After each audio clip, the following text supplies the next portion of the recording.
Hello guys, good morning. Welcome back to my channel, welcome back to another new video. আশা করছি তোমরা সবাই খুব ভালো আছো। তো চলো আজকে ব্লগটা স্টার্ট করছি। আর দেখতেই পাচ্ছ এখানে রজনীগন্ধা কয়েকটা স্টিক রয়েছে এখনও। বাবুলি মামা ভাতের দিন যেগুলো এনেছিলাম ওগুলোই রয়েছে এখনও। তোর মামা ভাত হয়ে গেছে আজ 3 দিন হয়ে গেল। তো আজকে ভিডিওটা একটু অন্যরকম, খুব পুরনো কিছু স্মৃতি তোমাদের সাথে শেয়ার করব। তো এক জায়গায় যাবো, চলো তাড়াতাড়ি রেডি হয়ে নিই। কিছু না, সকালের দিকে বেরোচ্ছি তাই একটু সানস্ক্রিন লাগাবো আর অল্প একটু ফাউন্ডেশন লাগিয়ে লিপস্টিক লাগিয়ে নেব। আর আজকাল আমার জন্য রেডি হওয়াটা মানে আমি চুপি চুপি আমি রেডি হই, কেন কি বাবুলি যদি উঠে পড়ে তাহলে আমার আর রেডি হওয়া হবে না। ও খুব কান্নাকাটি শুরু করে দেবে। ওকে একটু এন্টারটেন করতে হয়, খাওয়াতে লাগে, মানে ওকে নিয়ে একটু ঘুরতে লাগে। সকালের দিকটাও বেশিরভাগ আমার সাথেই থাকে। তো তাড়াতাড়ি চুপি চুপি রেডি হয়ে নিচ্ছি। এখন বাজে ওই 8:30 মতো। ও ঘুমাচ্ছে এখন, ফটাফট রেডি হয়ে নিচ্ছি তাই। আর আজকে আমি একটা ভাবছি যে সালোয়ার পরবো, মানে একটা পিঙ্ক কালারের সালোয়ার। শাড়ি পরে যে গেলে ভালোই হতো, মানে শাড়ি পরতে আমার ভালোই লাগে, বাট শাড়ি পরার অত টাইম নেই। আর হচ্ছে রাস্তায় আমি বাবুলিকে নিয়ে শাড়ি পরে অত ম্যানেজ করতে পারবো না, তার জন্য একটা সালোয়ারই পরবো। তো এটা হলো সালোয়ারটা। আমি এই সালোয়ারটা মিন্ত্রা থেকে নিয়েছিলাম, খুব সুন্দর একটা লেহেরিয়া আনারকালি গাউন টাইপের। এর সাথে একটা দুপাট্টাও আছে, বাট দুপাট্টাটা আমি আর নেব না। এটা আমি আমার বাড়ির গণেশ চতুর্থী পুজোর দিনও পরেছিলাম। তো এই আর কি। চলো ফটাফট সব কিছু গুছিয়ে নিই। বেরোনোর আগে দুধের ডাব্বা, ফ্লাস্ক, ফিডিং বটল, তারপরে একটা এক্সট্রা জামা, টাওয়েল, এগুলো সমস্তই নিয়ে নেব।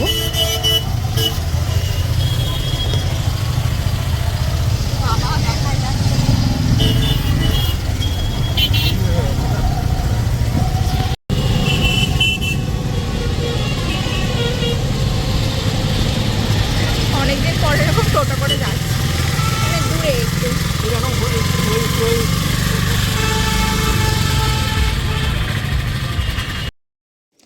তো দেখতেই পাচ্ছি আমরা বেরিয়ে পড়েছি। একটা টোটো আমরা রিজার্ভ করে নিয়েছিলাম, কেন কি বাকি আর কারোর সাথে তো শেয়ার করতে ইচ্ছা করছিল না। আর অ্যাজ ইউজুয়াল আমরা ট্রেন মিস করে গেছি। ট্রেনের তো একটা টাইম থাকে, আর এই রুটে ট্রেন একটু কমই, হাওড়া আমতা ট্রেনের ফ্রিকোয়েন্সি খুব কম। আর ট্রেন আজকাল শুনছি খুব লেটও করে, মানে লোকের থেকেই শোনা এক্সপিরিয়েন্স আর কি, প্রচুর ট্রেন ইরেগুলার। তো আমরা একটা টোটো করেই যাচ্ছি যাচ্ছি হচ্ছে আমার মামার বাড়ি মাজুতে। অনেক বছর পর যাচ্ছি, অলমোস্ট আই থিঙ্ক 5 বছর হয়ে গেছে যাইনি। আর অচ্যুত তো বিয়ের পরে প্রথম যাচ্ছে। তো হ্যাঁ, মানে বেশ ভালোই লাগছে। আর টোটোয় করে এরকম যাওয়া বেশ একটু অন্যরকম লাগছে। জেনারেলি টোটো করেই 5-10 মিনিটের রাস্তায় যাওয়া হয়, খুব একটা দূরে যাওয়া হয় না। বাট আজকে টোটোয় করেই যাচ্ছি এই রাস্তায়। বেশ ভালোই লাগছে, মানে গ্রামের মধ্যে দিয়ে রাস্তা, দুই পাশে জঙ্গল টঙ্গল রয়েছে অল্প, মানে জঙ্গল মানে সেই অর্থে না, মানে ঝোপঝাড় আর কি, পুকুর ডোবা। তো দেখো পৌঁছেও গেছি। এই ঘরটা মানে কত স্মৃতি রয়েছে এই ঘরটা। এই ঘরটা হচ্ছে আমার ঠাকুমা আর ঠাকুমা বলছি, দিদা আর দাদুর ঘর। আর এই খাটটা দেখো কত পুরনো, এটা হচ্ছে আমার দিদার বিয়ের খাট। তো অচ্যু তো খুব এক্সাইটেড। ও মানে এত পুরনো সব জিনিস দেখে ওর খুবই মানে অন্যরকম লাগছে। এই মিররটা দেখো কত পুরনো, এই মিররটা অনেক ছোটোর থেকে দেখছি, মানে জানলাগুলো অনেক একদমই পুরনো আদলে বানানো। সেই গ্রিল দেওয়া কাঠের ফ্রেম করা একটা জানলা। এই জানলা ঝুলে ঝুলে যে কত ছোটোবেলায় খেলতাম তার কোনো ঠিক নেই। আর এটা হচ্ছে আমার দিদা আর দাদুর ছবি। এই এই বাড়িটায় প্রচুর স্মৃতি, ছোটোবেলায় প্রচুর খেলাধুলো করেছি, সব ভাই বোনরা মিলে প্রচুর দুষ্টুমি করেছি। এই রেডিওটাও অনেক পুরনো। এই অচ্যুত এই রেডিওটা ছবি তুলছে, এই রেডিওটা যে কত বছরের পুরনো, মনে হয় 60-70 বছরের পুরনো। এটা হচ্ছে আমার মেজো মাসির ছবি, আই থিঙ্ক দেখে চেনাও যাচ্ছে না। খুব ভালো লাগছিল এখানে এসে। আর ভাইও খুব, মানে ওরও খুব ভালো লাগছিল। হয় না ছোটোবেলার স্মৃতিগুলো যখন মনে পড়ে তখন একটা ফিল গুড ফ্যাক্টর আসে মনের মধ্যে, তো আমরা সেটাই আর কি হচ্ছিল। আর অচ্যুত তো প্রথমবার এখানে আসছে, ওকে সব ছোটোবেলার গল্প বলছিলাম। আর এটা দেখো বাগান, বাড়ির লাগোয়ায় একটা বিশাল বড় বাগান আছে। তো এটা হচ্ছে তুলসী মঞ্চ। এখানে আগে হরিনাম সংকীর্তন হতো প্রতি বছর, এখন আর হয় না মনে হয়। আর এই হচ্ছে বাগানটা, বাগানে প্রচুর রকমের গাছ রয়েছে। এখন তো গাছ তাও অনেক কমে গেছে, অলমোস্ট 30% গাছ কেটেই দেওয়া হয়েছে। আগে যখন বাগানে আসতাম ছোটোবেলায়, তখন মানে এই পার থেকে ওই পার বাগানের বাউন্ডারি দেখা যেত না, এত বেশি গাছপালা ছিল। এখন অনেক গাছপালা কেটে দেওয়া হয়েছে, অনেক গাছপালা নষ্ট হয়ে গেছে। আর এই দেখো একটা বেল গাছ, এই বেল গাছটা প্রচুর পুরনো, অনেক বছরের পুরনো একটা বেল গাছ। এটাকে ভালো করে বাঁধিয়ে দেওয়া হয়েছে, এটাকে কাটা ছাটা কিছুই করা হয় না, এটাকে ইনট্যাক্ট রাখারই চেষ্টা করা হয়েছে। এখন অনেক কেটে দিয়েছে পরিষ্কার করার জন্য। নতুন গাছ লাগাচ্ছে তো, এই তো এই গাছ নতুন। কোন গাছটা? হ্যাঁ, এখানে একটা পান গাছ, পান গাছ প্রচুর ছিল, তেজপাতা গাছ ছিল, তেজপাতা গাছ, এই তো তেজপাতা গাছ, পান, ওই তো পান এখন একটাই আছে, আগে প্রচুর পান গাছ ছিল। এখানটা পুরো ভর্তি গাছ ছিল, এত রোদ ঢুকতোই না, এখন নাই কোনো গাছ প্রায়।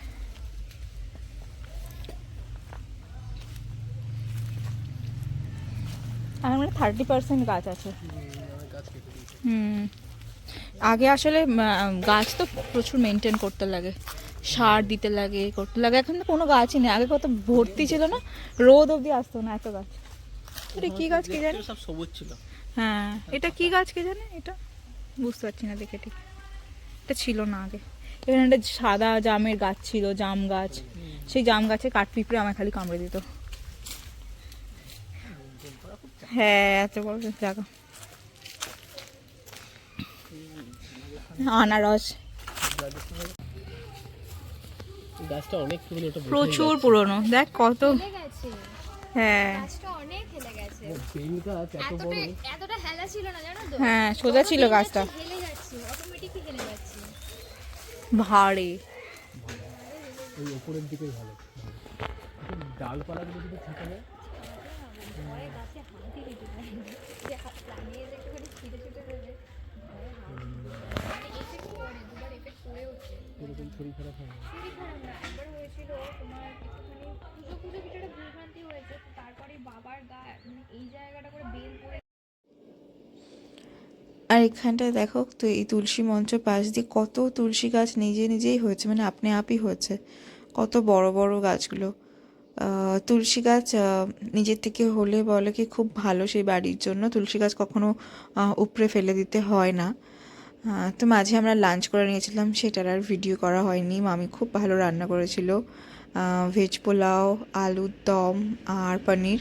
আমরা কয়েকদিন ভেজ খাচ্ছি, তার জন্য এখন ভেজই খেলাম। তো এখানে অচ্যুত, আমি আর বাবুলি তিনজন এসেছি ছাদে। এই ছাদে আমরা প্রচুর বাজি ফাটাতাম, মানে কালী পুজোর পর দিয়ে ভাইফোঁটার সময় প্রচুর বাজি টাজি ফাটাতাম, খুব মজা করতাম, সব ভাই বোনরা মিলে খুব হইচই করতাম। আর এখন একটু যাচ্ছি মানে ওই বাড়িতে, ওই বাড়ি মানে না, এগুলো হচ্ছে আমার দিদারই সব জাদের বাড়ি।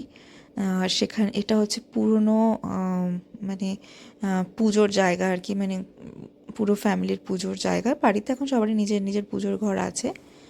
আর এই যে ছোটো মতো মন্দিরটা দেখালাম, এখানে হচ্ছে কালী পুজো হয়, সারা রাত ধরে পুজো হয়, আর পরের দিন ভোরবেলা বিসর্জন হয়। এটা রক্ষা কালী পূজা বলে, চৈত্র মাসে হয় শেষের দিকে। এই আর কি, খুব ভালো একটা দিন কাটালাম, এখন ফিরে যাচ্ছি বাড়ি। খুব ভালো একটা ফিলিং হচ্ছে, আশা করছি তোমাদের ব্লগটা খুব ভালো লাগবে। আর আশা করছি তোমাদের ব্লগটা খুব ভালো লাগলো, ভালো লেগে থাকলে একটা লাইক করে দিও, চ্যানেলটাকে সাবস্ক্রাইব করে দিও। তোমরা সবাই খুব খুব খুব ভালো থেকো, খুব জলদি আবার একটা নতুন ব্লগ নিয়ে ফিরবো।